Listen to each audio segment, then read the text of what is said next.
Welcome to the regularly scheduled meeting of the Oklahoma City Board of Adjustment for September 15, 2016. If you have a cell phone with you, if you would turn off the ringer so as not to disturb the meeting, we would appreciate that. Our first order of business is to receive the minutes of the September 1st, 2016 meeting. So moved. Second. I have a motion and a second to receive the minutes of the September 1st, 2016 meeting. Please cast your votes.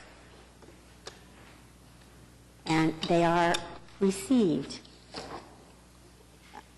Next order of business is continuance requests and or withdrawals. Does staff have any? We have none. We have none. Okay. Is there anyone here today who has an item on the agenda that they would like to have withdrawn or continued? Hearing none, we'll move on. There's also no consent docket this week, so we're just pushing through. Next item on the agenda is items requiring separate votes. Item number 1, case number 14250, request of Rand Elliott for a variance to the requirement that the first 2 floors of new construction be placed within 10 feet of the street right-of-way. The requirement that outdoor storage, service areas, mechanical equipment, and dumpsters be concealed by screening, fence height and material, maneuvering in the right-of-way in the DTD1 Downtown Transitional Limited District located at 1200 North Broadway Drive. Mr. Elliott, for the few people in the world who may not know who you are, will you give us your name and address? Sure, Rand Elliott. I live at 425 Northwest 15th Street. Tell us about your request. Thank you very much for your time, ladies and gentlemen. I appreciate that very much. I'm here representing Oklahoma Contemporary Arts Center. I have with me the Executive Director, Jeremiah Davis, and Liz Eichmann as well, and Bill Yen from my office. I think the things we want to bring up that are related to the staff report include the utility enclosures, the setback.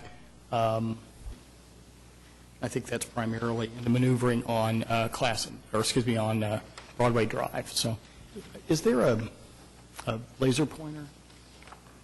Oh, this.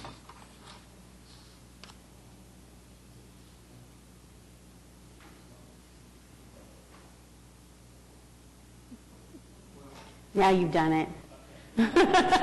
That's the whole thing up. I'm sorry. I wish I had a long finger.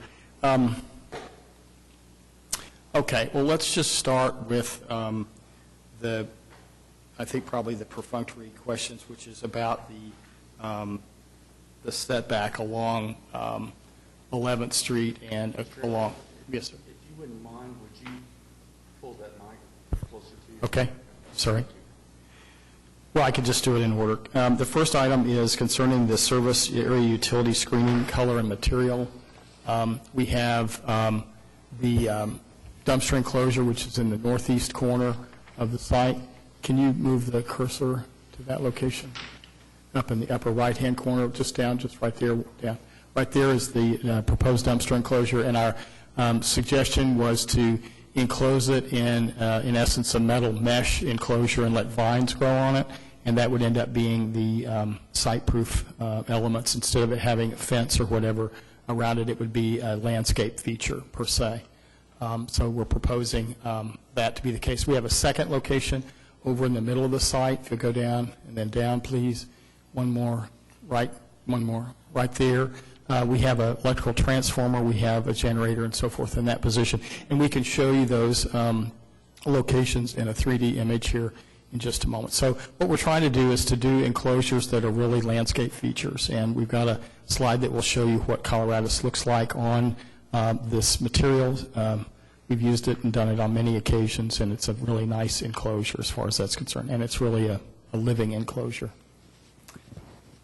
So the second part is the discussion about the right-of-way, and because the building undulates, we're outside of that criteria, if you will, and DDRC was okay with this particular point of view, and so we're here with you to get your approval on that. We also have a proposal for a fence along the railroad track, and I know that there was some discussion earlier in DDRC that there was actually a planned fence to be in this location anyway by the railroad itself. And so it was planned to be on the east side of the site. And we would treat it the same way with the planting materials. And then finally, the last item is about maneuvering on Broadway Drive. If you'll move the cursor to the left side of the plan, there's a little rectangle, go straight up, go to the right. And so that rectangle right there represents an example of a truck unloading in the art storage and loading dock area.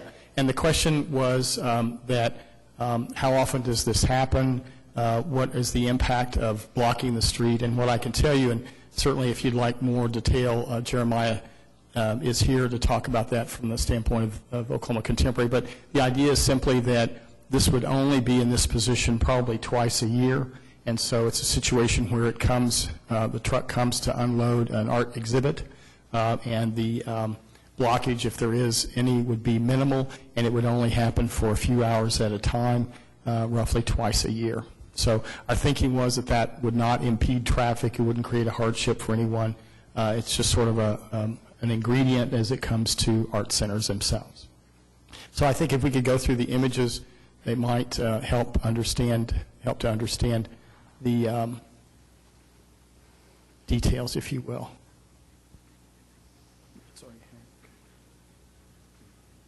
You don't have the images that were submitted? That's all that was submitted to us, is that right there.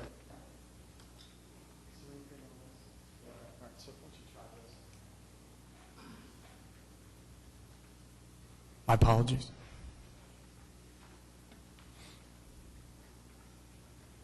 It's hard to believe all that information's on a little bitty piece of metal, isn't it?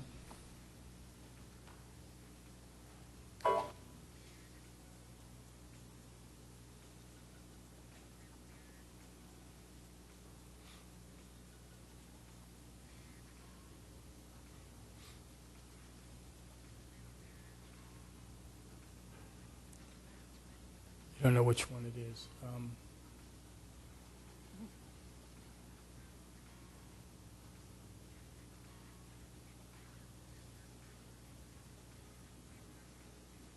Bill, which? Oh, it does? Okay, so it's loading.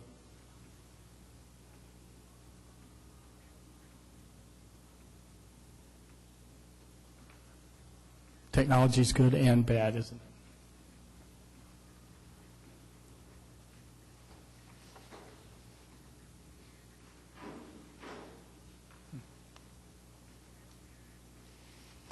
Is it loading? You think it's done? Okay.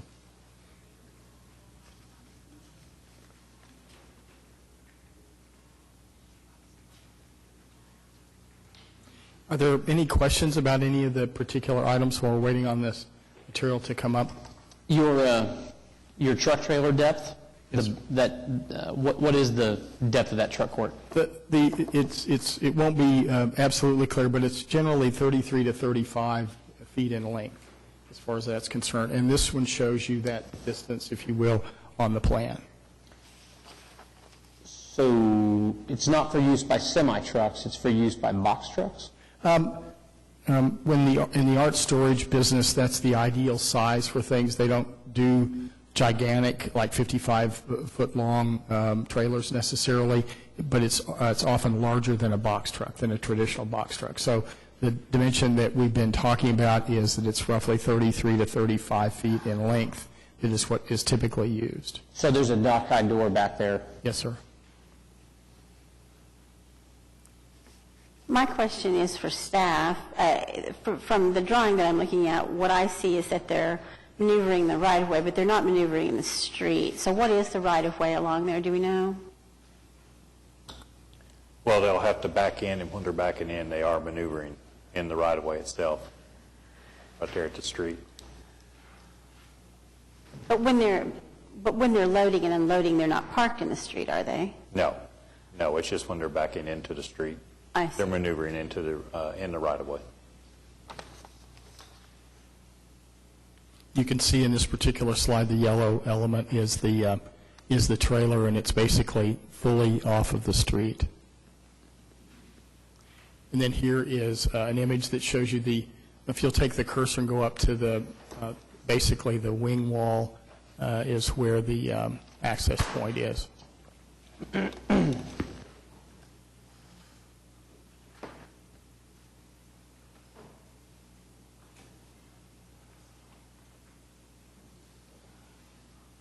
Uh-oh, we broke it. No, we didn't. Is there anyone here to speak in opposition to this?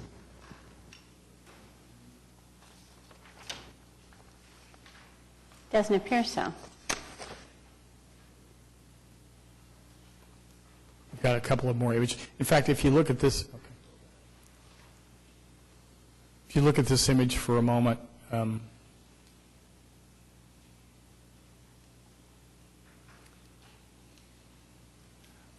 if you go right smack in the middle of this image where that wing wall is for the second floor deck, that's basically where the access point is for the dock. And that's Broadway Drive is the street running diagonally here. So where the cursor is approximately where the dock is. So it pulls into the diagonal and then exits out. So on that particular image on the right, Bill, if you could move the cursor over to the right, that enclosure that you see with the, in essence, the hedge, which is the Coloradus growing on the metal enclosure, is where the transformer and electrical enclosure is. And then further back to the right, in the right-hand corner, is the enclosure for the dumpster and so forth. And they're treated the same way. And we wouldn't necessarily suggest a solution like this, except we think it's really appropriate for kind of this park entrance into the building, and does a really nice job. Instead of having a hard surface, whether it be brick or wood or any of those kinds of things, the Coloradus enclosure really makes for a nice landscape feature. And I think there's an image. Could we go on to this? This is what the landscaping looks like, and it's actually growing over chain link, which is what we had proposed. Be a black chain link backing. It just ends up being something that allows the material to grow on. The only concern I have about that is the maintenance of it. You know, these things, they look great when they're fully formed. Right. But I wonder at the cost and just the headache of keeping it. The interesting thing about using Coloradus Powers is that it is sort of maintenance-free. We're going to do an irrigation system here, and so that's not going to be an issue, and it just runs wild in terms of doing it. And it clings to the fence and literally creates an enclosure just like what you saw. It's green all year round, so there's no defoliation or any of that sort of thing that happens. Are we being asked to grant a variance for the enclosure, or are we simply granting a variance for the type of material? The way I understood what DDRC was asking was that normally this is called a site-proof enclosure, which means generally a fence or brick wall or something like that. In this particular instance, we were hoping to do a landscape feature, if you will, that accomplishes the same thing. I have two concerns. I mean, I understand why you're recommending that stuff, particularly for the electrical and mechanical components that are essentially in the middle of your property. Yes, sir. Makes perfect sense to me. My concern is that if we grant a variance, you know, it's only as good as the manicurist. And my real concern is on this truck court that navigates into Broadway. If it's a truck that's 30 feet or so, it'll be fine. We should clarify, too, it's Broadway Drive. It's Broadway Drive. It is not Broadway Broadway Drive. It is not Broadway Avenue. So I'm flipped over. So is it the backside? No, it's Broadway Drive runs parallel to Broadway Avenue, but it is. Right. So you do not have the traffic concerns that you would have on Broadway Avenue. That's correct. So do you have let me get a. Broadway Drive is really I'm sorry. I'm sorry, Broadway is on, if you look at the drawing on your screen there. Oh, I see. It's on the far left. I'm looking at a current aerial And then there's the strip now. park, and then there's the Right. smaller street there that's called Broadway Drive. I'm with you. Broadway Okay. Drive is virtually unused. Yeah, that makes me feel a whole lot better. Okay. I'm with you now. I'm sorry. So that eliminates one concern. My only other concern is just I would much rather grant, I'm not sure how we can do this, but I'd much rather grant a variance for the use of that material and not the site-proof enclosure. I'm not sure you can have one without the other. But JJ, can you help me there? Or Laura, is there anything we can do to not exclude this property from providing site proof, but just deeming that as site proof?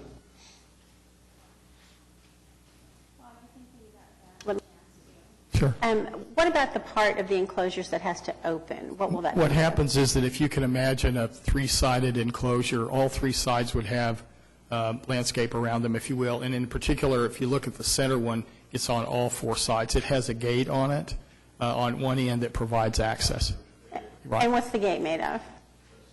Right. And it's site-proof as well. You can't see through it. We would paint it green so that it kind of matches the landscape itself. So the idea is to try to make this go away as much as we possibly can. Okay. Laura? I think you could add a condition that would say that the landscaping must be maintained to provide site-proof screen. So long as the landscape is site-proof in nature, something to that effect? Right. Okay. I'm comfortable with that. Thank you. Now, is there anybody else who wants to be heard on this matter today? Members of the board? Scott will craft a motion. I will second. That you would put that on me, wouldn't you, Jeff? Yes, I would. All right, I'll make a motion to approve the application subject to the condition that any landscape used for the dumpster enclosures must be site-proof. Second. I have a motion and a second to approve case number 14250 with the condition that the landscape enclosure must be site-proof. Would you cast your votes, please? The motion passes. Thank you so much. We appreciate your time.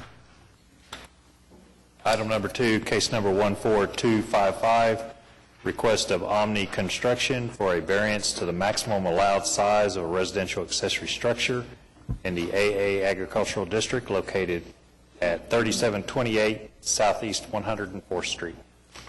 Good afternoon. My name is Sean Fulkerson, and I'm here on behalf of Hopi and Anita Horn and Omni Construction. Joe Sherga is here from Omni Construction. We believe the application is pretty straightforward. We're trying to build a covered arena, not necessarily a building with walls and windows and plumbing and things like that, but it's in an AA agricultural area, and it'll just be a cover over that arena. Both of my clients are professional riders. They need to work when it's inclement weather, and so that's the purpose for the request. There's almost 5 acres there, so there's 217,000 square feet there. We believe that in AA agriculture, we want to encourage people to have their animals and train their animals, and that it meets with the spirit of the zoning ordinance. Other than that, I think the staff report is pretty straightforward. Be happy to answer any questions. Is the arena to be strictly for private, I should say personal use? It's not something that's open to other people? Personal use only, ma'am. Members of the board? My only observation is it's a substantial increase over the allowable size. And I looked at some resources, from that industry, and you're approaching a full-size arena, which is considered, I think, about 20,000 square feet. So One of them is a team roper, so they have to have that area to practice, and the other one is a reining horse. So the dimensions of the proposed structure are? I'm sorry? The dimensions? 130 by 70. 130 feet by 70 feet. The adjoining landowners, we've talked to all of our neighbors. This is all acreage area out here. None of them have had an objection to this. We've tried to be good neighbors about it. The use is allowed in there. We're just asking for a little bit extra area so that we can pursue our hobby. So it's an open, covered area, and it basically shelters you from rain, but not much else. That's correct, sir. And there's no plumbing, windows, sidewalls. And I think there's a legitimate question when we went to go get the permit of whether this is actually an accessory building. The definition is a little unsure, but I think under the spirit of it, we wanted to come here and see if we could get a variance. Mr. Fulkerson, has there been any objection from any of the neighbors? Not a single About one. this. We went to every single one. We actually have the property behind us under contract to close at a future date. And if we buy that property, it will make it within the variance. It's directly south, the adjacent property to the south? To the south, yes. You see the two houses there? We have those under contract when, at a future date. They haven't decided when they're going to move, but we've got an agreement to buy that. So that'll make the variance, we will be way within. Is that another 5 acres? Yes. Is there anybody else here today who wishes to be heard on this matter? Members of the board? How long has it been used in this capacity? I mean, how long has this property been used for this? I'm sorry, I didn't hear that. How long has this property been in use as this type of facility? Oh, 25 years. Okay. Very well maintained. That was another thing I looked at. The house was built in 1991, and I believe the family that lives there now has probably lived there since then. And so they've been engaged in this activity just without this arena cover. So it's not that it can't be done. For whatever reason, they've made the decision, maybe the resources were available or so forth and so on. But the additional 5 acres would bring them into compliance, and they wouldn't be here because they would be able to build what they want without that. My only concern is that the request was excessive. And again, it's obvious they've been able to do what they do without the cover of an arena for some time. Does it Mr. give you any Fulkerson? comfort that they're planning to purchase the property to the south? It does, and the fact that the use is allowed and that it's consistent with other activities in this part of the city. So I'll support your application. Thank you, sir. Do I have a motion then? Make a I'll move to motion approve it. Sorry. Did you make a motion to approve the application? I will second. I have a motion and a second to approve case number 14-255. Will you cast your votes, please? The motion carries. Thank you very much.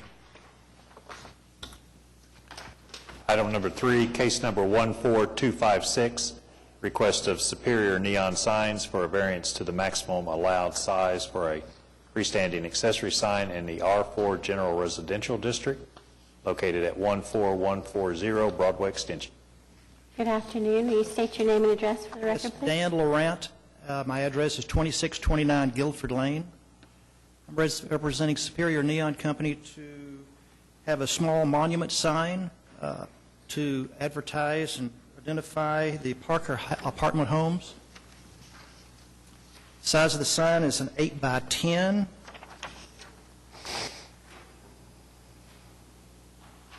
And the reason that we're here is the original owners wanted a concrete base, a brick base for the sign, and under the present code we could have that. However, they wanted to change it to a simulated copper look, and that didn't pass under the present code, so they've asked us to get a variance. We'll be removing the existing sign with 2 tin-horn planters beside it. We'll clean up that whole area and replace it with this small monument sign. Much more attractive than what's there now. Well, this is certainly an oddly shaped little bit of property here that extends out to Broadway Extension. The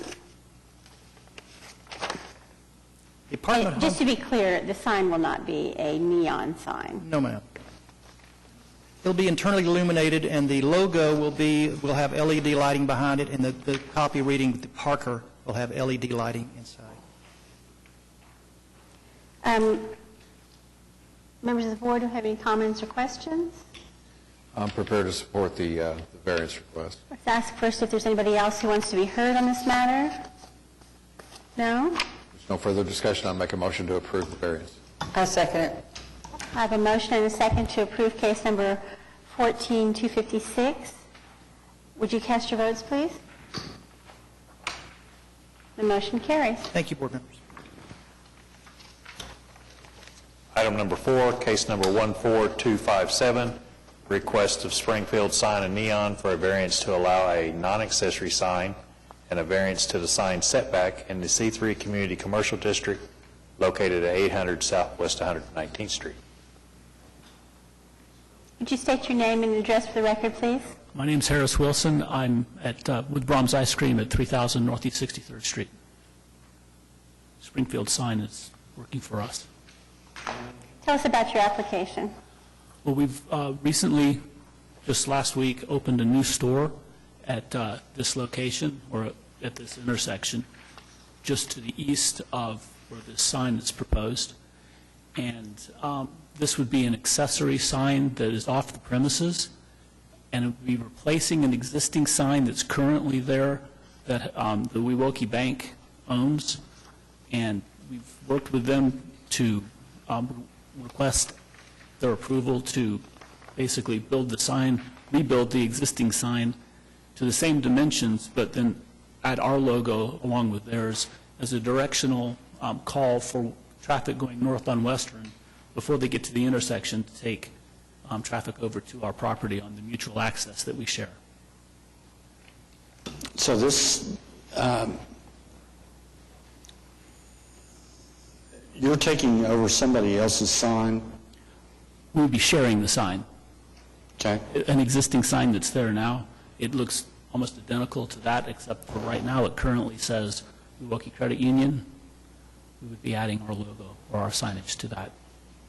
Because, for clarification, you've got a shared driveway, correct? Yes. And what they want is signage that directs people either to the credit union or Brahms, or both. Right. Do we have a picture of, you said there's an existing sign that is the Wewokie only?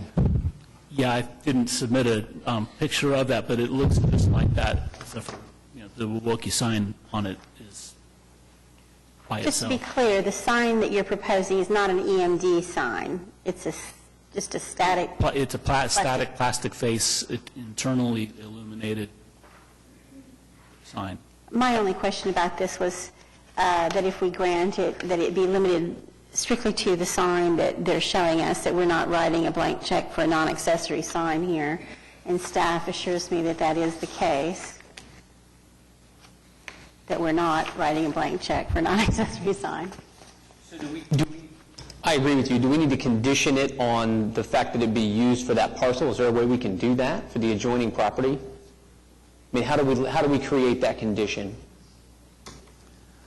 You can do that. I'm not sure it's necessary. The variance would be approved subject to the application they made. So they have a sign elevation, so it's going to be built as it's shown. Oh, I see. So in order to change it, they have to go through that process again. It probably would be a good idea to go ahead and tie the non-accessory portion to the parcel, That's what, yeah. the adjoining parcel to the east. Is there anybody else who wants to be heard on this application? Members of the board? I'll make a motion to approve the application under the condition that the sign be used as an accessory sign to the, I guess, how do I say that, to the parcel that it's on and the adjacent parcel? The adjacent parcel to the east, To the east. abutting parcel to the east. Okay. I'll second that. I've got a motion and a second to approve case number 14257, conditioned on the sign being used. Is it appropriate to say as accessory to the parcel to the east? We cast your votes, please. Don't clean all that up in the record, don't And the motion Very much, I appreciate it. carries.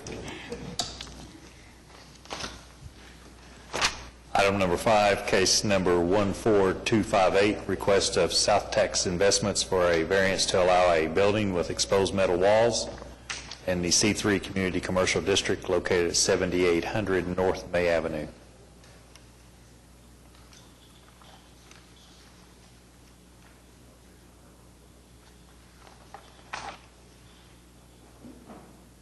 Would you give us your name and address for the record, please? My name's Bill Wetterman, 14230 Pawnee Drive, Oklahoma City. I'm here representing South Tex Investments.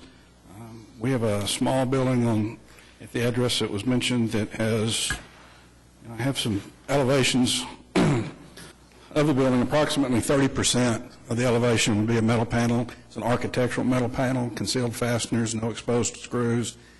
I've got an example of it with me. The remaining materials that would be used on the building are masonry and glass. Here's some photos of some examples. It's actually the panel in the bottom right-hand corner.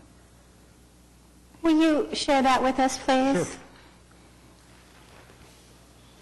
That was one question that I had of the staff. It was not entirely clear whether it was the entire building we were talking about here or some portion. You said it's approximately 30%?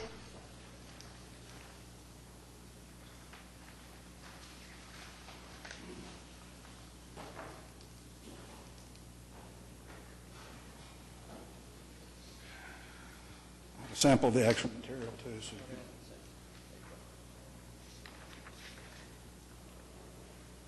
And you say it's approximately 30% of the approximately exterior? 30%. Is it just the building front? The front and the two sides. The rear has no metal panels on it. It's masonry. Oh.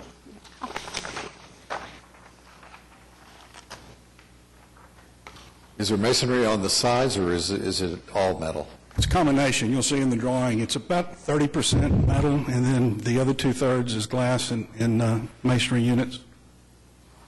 This is just, I drove past the site and they're doing the groundwork. Is this just a general, tenant space or? It's tenant space, retail. I have to say, I don't know if you all are familiar with this site.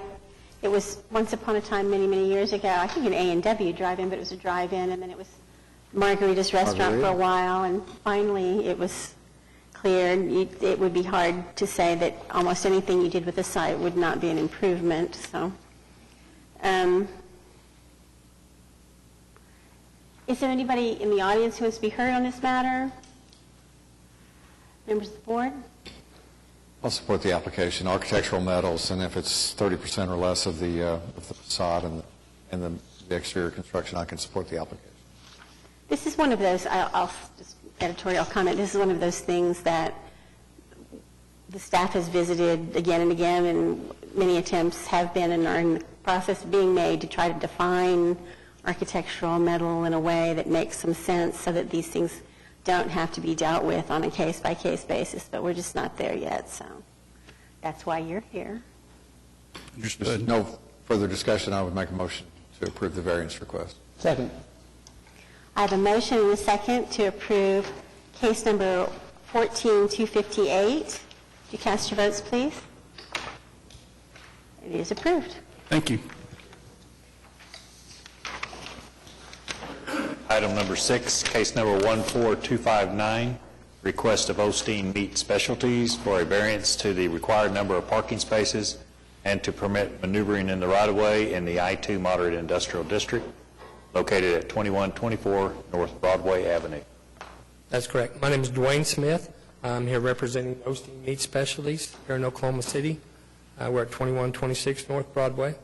I have with me the owner of the property, Rick Osteen, and the potential new restaurant operator, Shelley Reynolds, and also Christina Agee with Osteen Meats. Did a lot of research here for us. I think most of what we submitted in the package, the original, what we're asking for is a variance on the parking. The original building that we have that the Osteen family bought in 1997 already was laid out, the building, the parking places. There's originally 14 angled parking locations on that site at this moment in time. When we filed the application for change of occupancy for what used to be the old Borden ice cream parlor, there was a requirement for parallel parking, and there'd be 24 locations for parking. Our variance would be for there's only 14 existing. We were able to go through with the architecture and look at the design and add an area where we could do some motorcycle parking and to try to help alleviate that parking requirement. We also were able to put in the handicap parking, have enough space for that, which brought the numbers down to about 18, so we're about 4 parking spaces off as far as that goes. And then what we're asking to also is to continue to use it as angular parking, which it originally was. We compared that to what y'all did downtown in the automobile alley area, and there are some pictures in there that shows the space. We feel that that would not be an undue hardship to the public to be able to back out in reverse. We have about 7.5 feet there extra than what you have down in the automobile alley zone, which we feels like gives a lot more perspective for that person being able to back out and have the space and time to see that. Our main goal, and especially with the Osteen family, was to maintain the property with the old Borden Art Deco design and the look of it, and not change much of that, but do as much as we could with the space that was available there at that location. I think our architectural design that was submitted kind of shows where the motorcycle parking would be down there to help alleviate that, and then the handicap parking to the left. The original building still had all the old, I don't know if you're familiar with the 40s Borden ice cream thing, but had the old original floors. We were able to save all that and keep all that part of what we're doing for the restaurant. Even though the Osteen family doesn't have an affiliation with Borden, we always thought that was really neat to have that look that's there in that Broadway curve when you see it, and it all stay and maintain the same. So our variance is that request. Is there any questions? One of my concerns, and particularly because I drive both a sedan and a pickup truck, is when you park in this configuration, you back into the right-of-way, is sometimes you have to pull, back out fairly far before you can even, get a clear sight line. One advantage to, his application, I think, is the speed limit is 30 in there. It's a one-way street, and they enforce that pretty strictly. Some of us have had experience there. And so I think, there's not perhaps the hazard that would exist in some other places of backing into, into oncoming traffic. And there was some pictures in your packets, if you saw, that extra 7.5 feet, and we know Oklahoma, lots of big trucks, SUVs. So the pictures I took were with some big trucks, so you could see how much extra room that you had backing out there to give that patron a good opportunity to do that. For what it's worth, I would remind the members of the board that the 23rd Street corridor, which is just around the corner, doesn't have any parking requirement. This is sort of a what you see is what you get kind of parking area, one of many that we have. And although this is not technically a part of that development corridor, I think it's probably safe to say that without what was going on along 23rd Street, this would not be happening. So, for what it's worth. I think it's this is wonderful that you're maintaining this and keeping the historic nature. I agree that I think if you did anything but angular parking, you would have a real problem.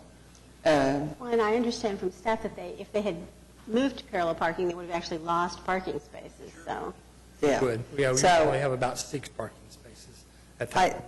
It's unfortunate you couldn't use some of that other property where your trucks are to add a couple more. I guess you can't. Is that what you said?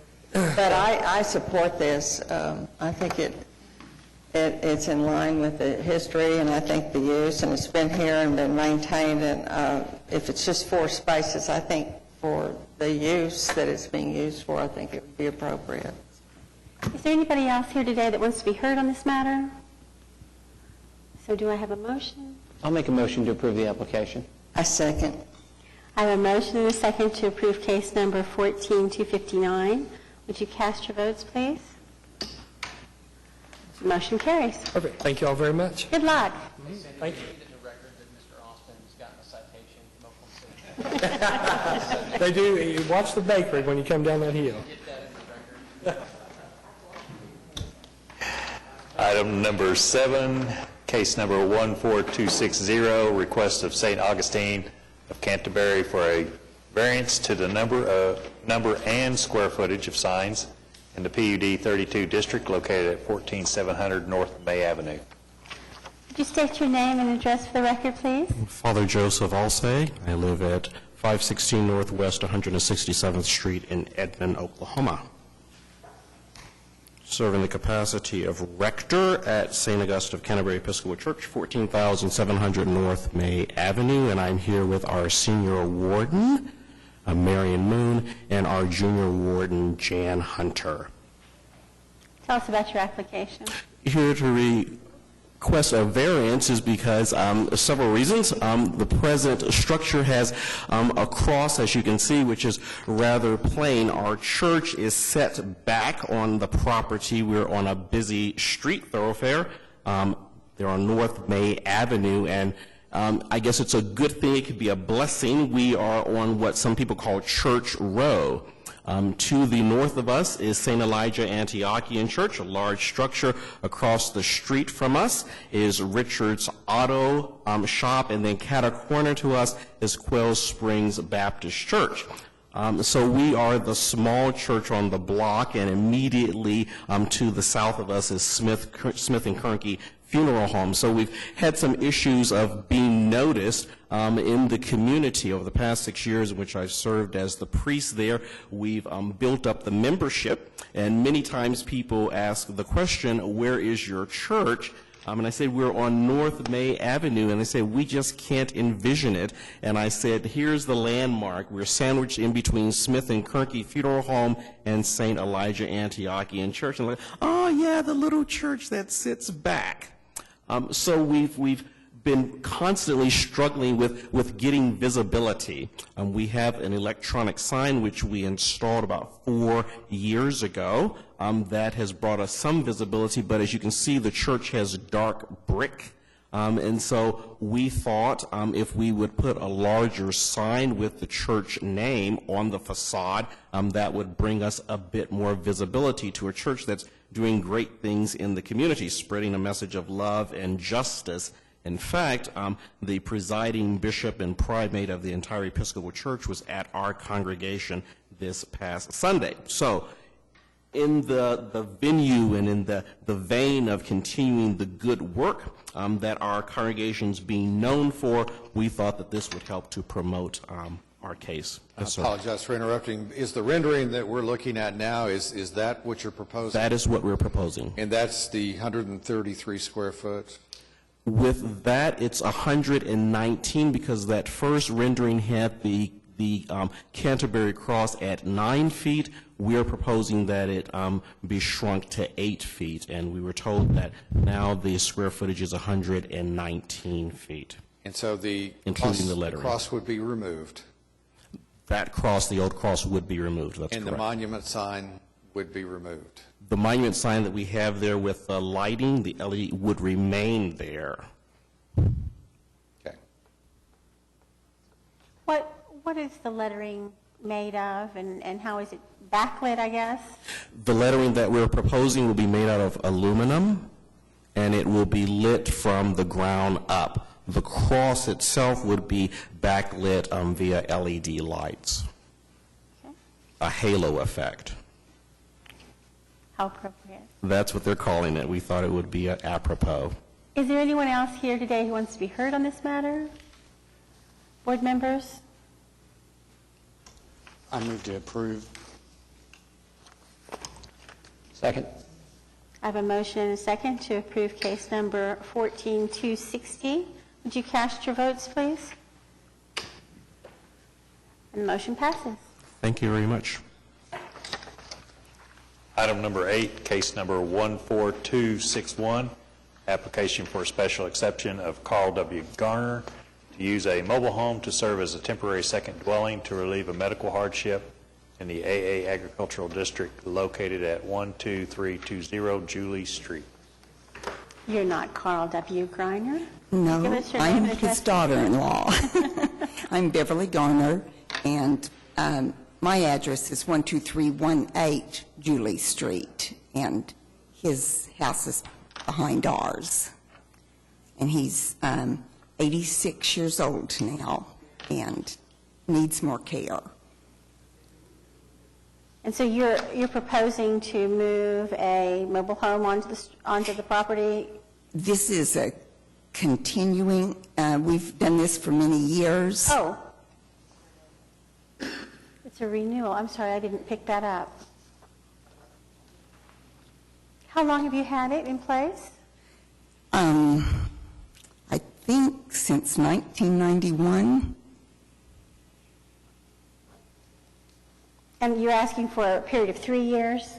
Yes, please. Is there anyone else in the audience? I don't think so. Who's here to be heard on this matter? Members of the board? I move to approve. Second. I have a motion and a second to approve case number 14261 for a period of 3 years. Would you cast your votes, please? The motion is passed. Thank you very much. Item number 9, case number 14262, request of Oklahoma Gas and Electric for variance to the maximum height and material for a fence of the DTD2 Downtown Transitional District General, located at 48 Southeast 10th Street. Paul LaFever for the applicant. Yes, you were going to say something? I was going to say, would you give us your name and address for the record? 522 Colcord Drive. With me today from OG&E is Vance Krebs. He's Director of Real Estate for them. As you can see on your site plan, this is a location for a substation. The regs in the Regatta District require a front yard fence not to exceed 4 feet. What we need here is a 6-foot fence with a 1 foot of barbed wire around it. And happy to answer any questions you might have. I've got a question, because we get requests for 8 foot, with barbed wire on top for junkyards. And the nature of this, an electrical substation where you certainly want people, to be staying out of it is 6 feet. And I'm assuming that you determined that that is adequate to protect this property and to keep people from accessing. I had that question as well. It seems a little Maybe it's not tall, because 6 feet is the height, of several of us here. It's not, and we do get requests, and they say we've got to have 8 or we've got to have 10 to adequately protect our property. And the nature of this is you certainly don't want people climbing that fence. So, if in your view, in your opinion, 6 feet with the 1 foot barbed wire on top is adequate? The engineers insist that that's what they're looking for here. Now, this will be around the substation site itself, which is not the perimeter of the property that you're seeing. It's perhaps a 3-acre rectangular area toward the north of this property, and that's where this particular fence that we're talking about. Now, the property is owned by Oklahoma City today, and they have a wire fence around the perimeter of the entire 17 acres. That will be maintained and only replaced as necessary through deterioration of things. I guess we'll have to rely on the 1 foot bayonets and barbed wire for the deterrence factor. Is there anybody, no, there's not, in the audience who wants to be heard on this matter today? No? Members of the board? Is there I kind of agreed that 6 foot doesn't seem, you got 6 foot and then you got barbed wire above that, is that correct? Yes, sir. Don't forget the bayonets. We hardly ever want to give people more fence than they're asking for. And I'm... Yeah, we're kind of going on to another deal.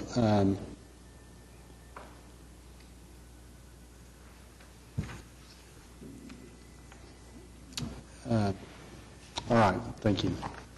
Well, we could always approve it for 8 feet, and if they change their mind later, they'll have some wiggle room. And this has been reviewed by the Riverfront Design Committee and recommended. I move the approval. Second. I have a motion and a second to approve case number 14262 at 6 feet plus bayonets and barbed wire. Cast your votes, please. The motion passes. Thank you. Do I have anybody else who wants to be heard? Have you come to speak to us today or just to sit and listen? Good for you. Do I have anything else from the members of the board or from staff? Do I have a motion to adjourn? So moved. Second. That was quick.